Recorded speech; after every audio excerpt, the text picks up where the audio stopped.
कावेरी, कृष्णा, गोदावरी नदियों का देश है। उस देश में पानी पीने बगैर रह गए, कुएं से नहीं नदी का पानी पी लेते। लाखन आर्मी है, वो साफ तौर पे कहते हैं कि हम इनके साथ नहीं शामिल हैं, हम महादेव को मानते हैं, भगवान को मानते हैं। रावण तो हम लोगों को अलग कर दे रहा है पूरे धर्म से। राजा रजवाड़े तुम्हारे पास थे तो तुमको भीख मांगने की जरूरत क्या है भाई मेरे? आरक्षण जैसी भीख क्या जरूरत है तुमको मांगने की? और जब इस देश में लोग लड़ाई लड़ रहे थे, जब योद्धा जो है निकलता था और क्रांति करता था, तो 85% लोग कर क्या रहे?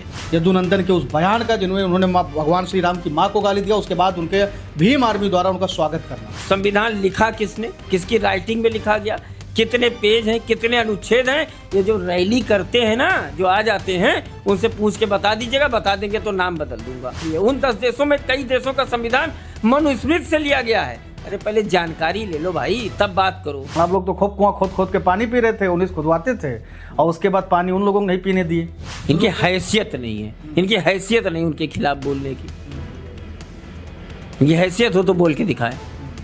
मैं चैलेंज दे रहा हूँ आपके मामले, बोल के दिखाएं जरा। महाराणा प्रताप की जयंती तो नहीं मना देते हैं सब लोग बहुत। उस दिन जब आप ब्रजेश पाठक को घेरने गए उनके आवास पे पूरे दल बल के साथ, क्या कहा ब्रजेश पाठक ने, क्या आश्वासन दिया? मोर्चा के तत्वाधान में इसका विरोध करता रहूंगा, यहाँ करना हो, दिल्ली करना हो, तब तक जब तक कि यूजीसी रोल बैक नहीं हो जाएगा। नहीं ये कानून खत्म होता है। क्या स्थिति देख रहे हैं भारतीय जनता पार्टी की 2027 के चुनाव में? सवर्ण मोर्चा के राष्ट्रीय संयोजक संदीप सिंह इस वक्त हमारे साथ मौजूद हैं, उनसे बातचीत करेंगे, क्योंकि वर्तमान स्थिति में देखा जा रहा है कि जो सवर्ण समाज है उसकी स्थिति दिन प्रतिदिन खराब होती जा रही है। पूर्व सांसद बृजभूषण सिंह ने भी ये बात कही कि अगर देश में इस वक्त कोई खलनायक है तो 2 ही लोग हैं, तो मुसलमान है तो फिर सवर्ण समाज के लोगों से बातचीत करेंगे और जानने की कोशिश करेंगे कि स्थिति क्या बन रही है। आप लोग लगातार घेर रहे हैं, कभी ब्रजेश पाठक के आवास पे चले जा रहे हैं, कभी राजनाथ सिंह को घेरने जा रहे हैं, कभी विधायक को घेर लेते हैं। हो क्या रहा है? कुछ इसका निष्कर्ष निकल रहा है? कुछ रिजल्ट आएगा या फिर ऐसे ही सामान्य जाति पिसती रहेगी? देखिए, अब रिजल्ट क्या आएगा क्या नहीं ये तो नहीं पता, ये तो भविष्य के गर्भ में छुपा हुआ है। लेकिन ये मान के चलिए कि लड़ाई जब तक यूजीसी रोल बैक नहीं होगी तब तक रुकेगी नहीं। सामान्य वर्ग के एक एक नेता को जो जहां मिलेगा, मेरा अभियान बंद नहीं हुआ है, मैं उसको घेरने का काम करता रहूंगा, क्योंकि मैंने वोट जो है भारतीय जनता पार्टी को दिया था, सुप्रीम कोर्ट को नहीं दिया था। उस दिन जब आप ब्रजेश पाठक को घेरने गए उनके आवास पे पूरे दल बल के साथ, क्या कहा ब्रजेश पाठक ने, क्या आश्वासन दिया? पाठक जी पहले तो उन्होंने बोला कि 4 आदमी आ जाएं, फिर यहाँ से मना हो गया, नहीं सबके सामने बात होगी। फिर वो आए, वो ले गए। उन्होंने कहा मेरी बात हो चुकी है केंद्र सरकार से, मैं दोबारा फिर बात करूंगा, और मैं खुद सामान्य वर्ग से आता हूँ तो मैं अन्याय नहीं होने दूंगा। मतलब वो मानते हैं कि ये अन्याय है सवर्ण समाज के लिए।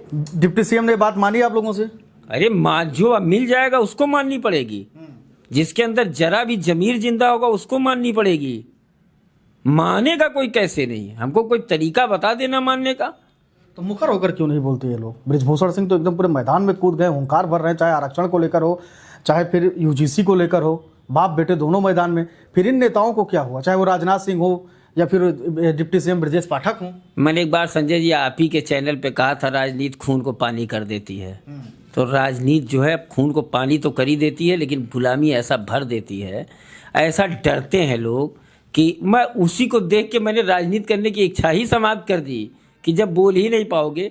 और मैं बार बार ये सवाल, मेरे मन में बहुत दिनों से ये सवाल चल रहा है कि जो भारतीय जनता पार्टी चिल्ला चिल्ला के कहती है कि मेरे यहाँ लोकतंत्र है, मेरे यहाँ लोकतंत्र है, बाकी सब प्राइवेट लिमिटेड हैं, तो उनके लोकतंत्र में कोई भी व्यक्ति बोलने को तैयार नहीं, डर के मारे नहीं बोल रहे हैं। तो भाई ऐसी राजनीति से मैं बहुत दूरी बना के रखना चाहता हूं। मैं सवर्ण मोर्चा के तत्वाधान में इसका विरोध करता रहूंगा, यहाँ करना हो, दिल्ली करना हो, तब तक जब तक कि यूजीसी रोल बैक नहीं हो जाएगा। अगर नहीं रोल बैक होता है, नहीं ये कानून खत्म होता है, क्या स्थिति देख रहे हैं भारतीय जनता पार्टी की 2027 के चुनाव में? अभी तो जिस तरीके से स्थितियां चल रही हैं, जो आपको दिखाई पड़ी, जिस तरीके से सुप्रीम कोर्ट ने स्वतः संज्ञान लिया, ये हम लोगों के विरोध का ही कारण था कि स्वतः संज्ञान लिया कोर्ट ने। नहीं, कोर्ट स्वतः संज्ञान लेने के लिए इतने मुकदमे पेंडिंग है कि स्वतः संज्ञान कहाँ लेगी, लेकिन हम लोगों के विरोध का ही मामला है कि कोर्ट ने स्वतः संज्ञान ले लिया है और यूजीसी रोल बैक नहीं होगा। तो इसका परिणाम बहुत ज़्यादा दिन दूर नहीं है, आपको भी दिखाई पड़ेगा। आप लोग तो फील्ड में रहते हैं, आपको दिख भी रहा होगा, और बाकी जो रही सही कसर रहेगी वो हम लोग दिखाने का काम करेंगे। चंद्रशेखर आजाद रावण है, सांसद है नगीना से, भीम आर्मी प्रमुख है, कह रहे चमड़ा पहनना भी जानते हैं, चमड़ा उतारना भी जानते हैं, और चमड़े का और सब खेल है। तो वो सीधे सीधे धमकी दे रहे हैं, कह रहे हैं सब मनुवाद हैं, सब सवर्ण आर्मी बना के वो तमाम जो संगठन, ब्राह्मण संगठन, क्षत्रिय संगठन, अलग अलग ये लोग बटे हुए हैं, कुछ नहीं कर पाएंगे। हम लोगों के बारे एक बात जिस दिन आएगी, सड़क पे उतर के हम बहुजन 80-85% है, अपना हक और अधिकार छीन लेंगे जबड़े से। अच्छा, बाराबंकी में उन्होंने बोला था कि हाँ, तो खैर जिस समाज से आते हैं वहाँ चमड़े का ही काम हुआ करता था, कोई बहुत बड़ा विषय नहीं है। जो पुरातन काल में व्यवस्थाएं थी उसमें चमड़े के काम करने वाले ही उससे आते हैं, तो ये तो भाई उनका काम था, तो इसके लिए कोई कैसे कहे, कोई आदमी जिस चीज़ का काम करता रहा हो वो वही करेगा। और दूसरी बात, फिर मैंने कहा आपसे कि ये 85% लोग जो अपने को घूम घूम कहते हैं मैं 85% हूँ, ये 85% जब देश गुलाम था और जब इस देश में लोग लड़ाई लड़ रहे थे, जब योद्धा जो है निकलता था और क्रांति करता था, तो 85% लोग कर क्या रहे थे? 85% में भी खेल है तमाम जातियाँ ऐसी, जैसे पारसी समाज है, तम एक लाखन आर्मी है, वो साफ तौर पर कहते हैं कि हम इनके साथ नहीं शामिल हैं, हम महादेव को मानते हैं, भगवान को मानते हैं। रावण तो हम लोगों को अलग कर दे रहा है पूरे धर्म से। हाँ, नहीं, आप बात ही नहीं समझे। अब जैसे आरक्षण की व्यवस्था आप ले लीजिए संजय जी, आरक्षण का लाभ कितनी जातियों को मिलता है आप बताइए भाई? बैकवर्ड में किन जातियों को मिलता है आपको बताने की जरूरत नहीं, डाटा है, आप देख लीजिएगा। एससी में किन जातियों को मिलता है देख लीजिएगा, एसटी में किन जातियों को मिलता है आप देख लीजिएगा। तो जो आरक्षण सरकार ने उनको दे रखा, जो संविधान ने दे रखा, संविधान ने तो एससी एसटी को दिया था, बाकी तो बाद में दिया गया, जो दे रखा उसी में उनको लाभ नहीं मिल रहा है।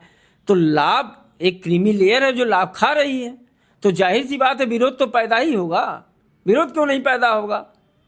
आरक्षण को लेकर क्या कहेंगे? बृजभूषण ने भी कह दिया कि कुछ लोग बैठे हैं और 2-4 पीढ़ी से वो मलाई काट रहे हैं और अपने निचले वालों को नहीं दे रहे हैं। नाम बताऊं?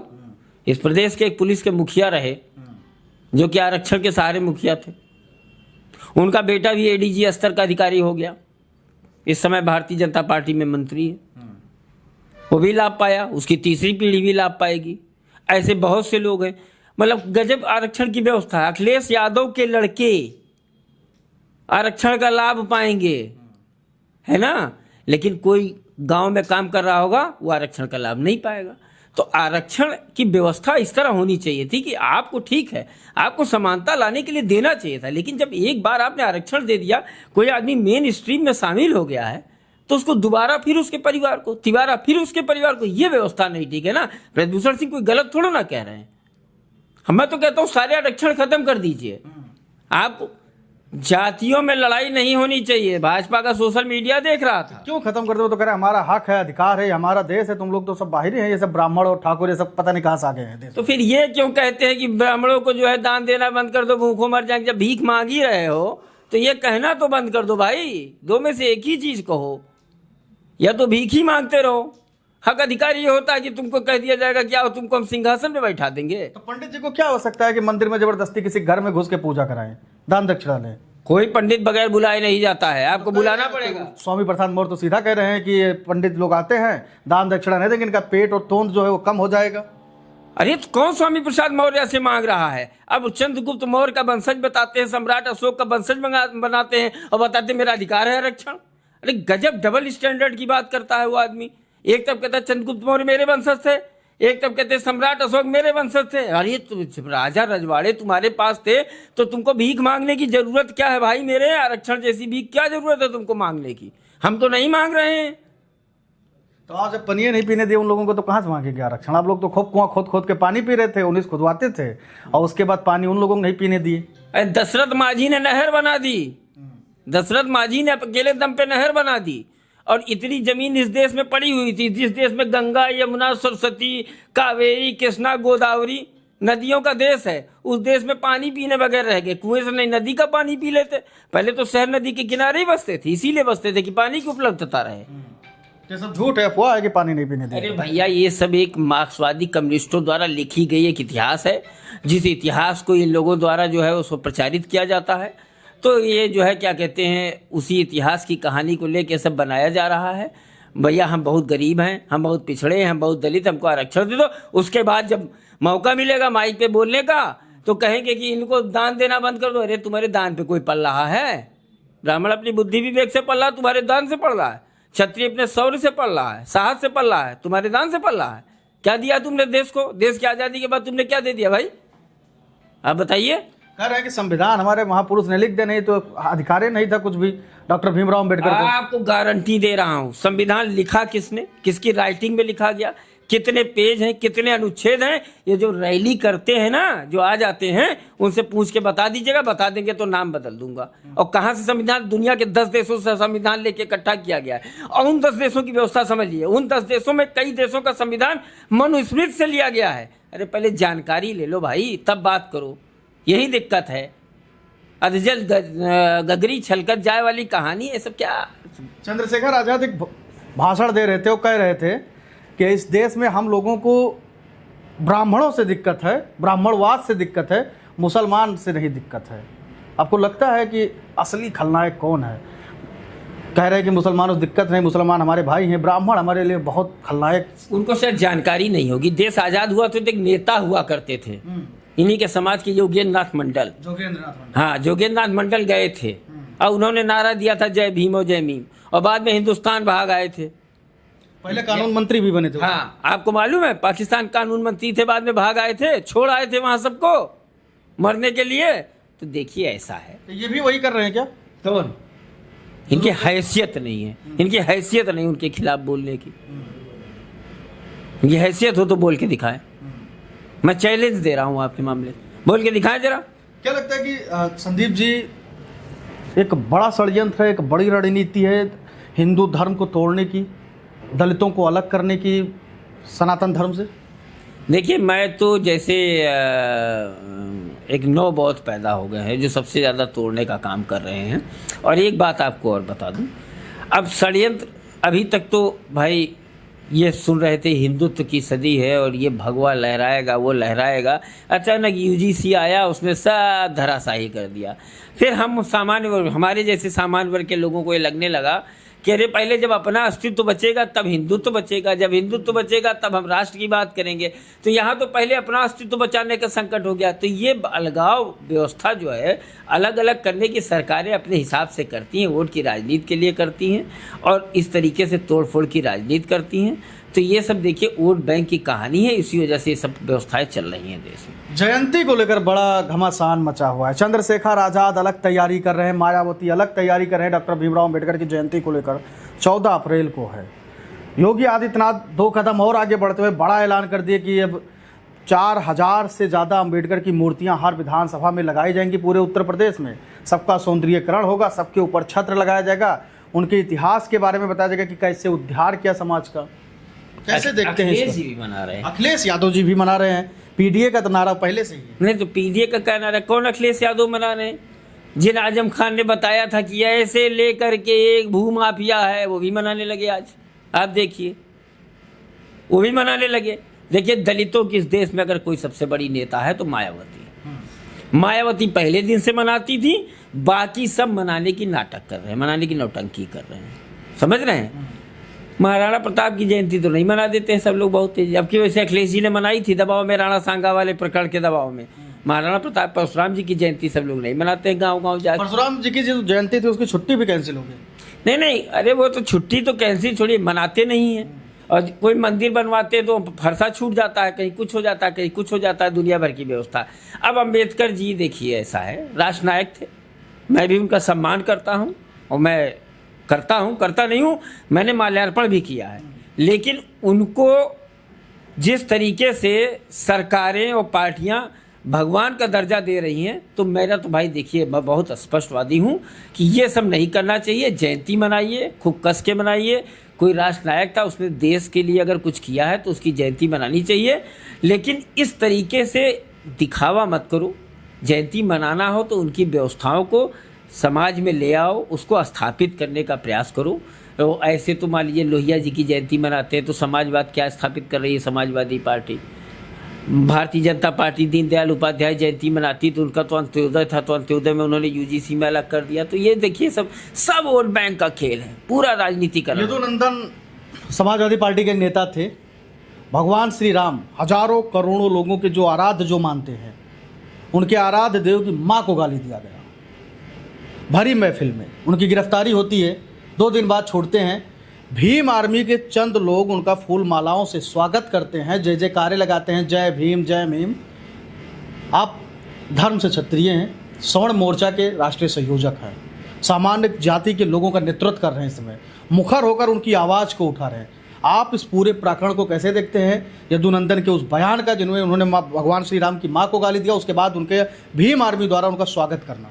देखिए, हम लोगों की यूजीसी रोल बैक के संग संग एक मांग और है कि किसी भी देवी देवता या राष्ट्र नायक को गाली दी जाएगी तो बहुत कमज़ोर धाराओं में मुकदमे नहीं लिखे जाएंगे। इसको लेके भी हम लोग प्रतिबद्ध हैं कि हम ये करेंगे कि किसी के उठे और गाली दे दिया उन्होंने, तो अब जैसे उन्होंने दे दिया गाली, अब उनका स्वागत करने लगे, तो देखिए ये कुछ मानसिक रूप से विक्षिप्त लोग हैं जिनको ये जानकारी नहीं है, भगवान राम के चरित्र के बारे में जानकारी नहीं, उनके परिवार के बारे में। भगवान राम चरित्र नहीं थे, भगवान राम देश थे, पूरा देश है समझ लीजिए। भगवान राम का जो चरित्र है वो पूरे देश की व्याख्या करता है।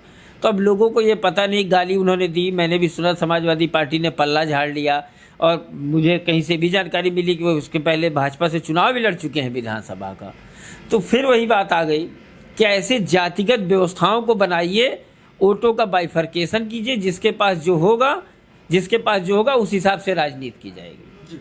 गोल्डन दास हैं बिहार में, कह रहे हैं कि 14 अप्रैल को जिस दिन बाबा साहब का भीमराव अम्बेडकर का जयंती है, उसी दिन वो मनुवाद को जलाएंगे, मनुस्मृति को जलाएंगे, और कहते हैं मनुवादियों की अगर औकात होगी तो आके रोक लें, कोई कुछ नहीं कर पाएगा, मनुवाद भरी सभा में जलाऊंगा। आप लोग बहुत छोटे छोटे आदमियों का नाम लेके उनको बड़ा बना देते हैं।